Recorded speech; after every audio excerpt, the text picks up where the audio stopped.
Nuclear war రాబోతుందా? Operation సింధూర్లో పాకిస్తాన్ని చిత్తుగా ఓడించిన విషయం మీ అందరికీ తెలుసు. అయితే పాకిస్తాన్ ఇప్పుడు ఇండియా పైన ఏదో పెద్దగా ప్లాన్ చేస్తుంది. రీసెంట్గా వచ్చిన రిపోర్ట్స్ ప్రకారం పాకిస్తాన్ చైనా సహాయంతో తమ న్యూక్లియర్ వెపన్స్ని అప్గ్రేడ్ చేస్తుంది, మోడర్నైజ్ చేస్తుంది. ఈ పాకిస్తాన్ చైనా చేతిలో పప్పెట్ లాంటిది. మనం ఆపరేషన్ సింధూర్లో పోరాడింది పాకిస్తాన్తోనే కానీ పాకిస్తాన్ని వెనక నుంచి నడిపించింది మాత్రం చైనా. మనపై దాడులు చేయడానికి పాకిస్తాన్కి వెపన్స్ని ఇచ్చింది, ఫైనాన్షియల్గా సపోర్ట్ చేసింది చైనా. అందుకే ఇక్కడ మనం ఇండైరెక్ట్గా చైనాతో పోరాడుతున్నాం.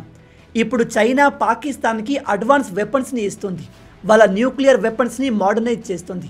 అండ్ ఇటు బంగ్లాదేశ్తో కూడా చైనా చేతులు కలిపి మన బార్డర్ ఏరియాలో ఒక మిలిటరీ ఎయిర్ బేస్ని కూడా ఏర్పాటు చేయబోతుంది. కొంతమంది ఎక్స్పర్ట్స్ ప్రకారం రాబోయే 5-10 సంవత్సరాల్లో మన ఇండియాకి పాకిస్తాన్, బంగ్లాదేశ్ అండ్ చైనా ఈ 3 దేశాలతో ఒకేసారి అతిపెద్ద యుద్ధం జరిగే అవకాశం ఉంది.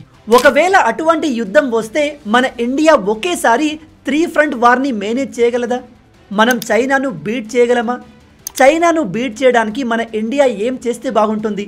మీ ఆలోచనల్ని కింద కామెంట్లో చెప్పండి.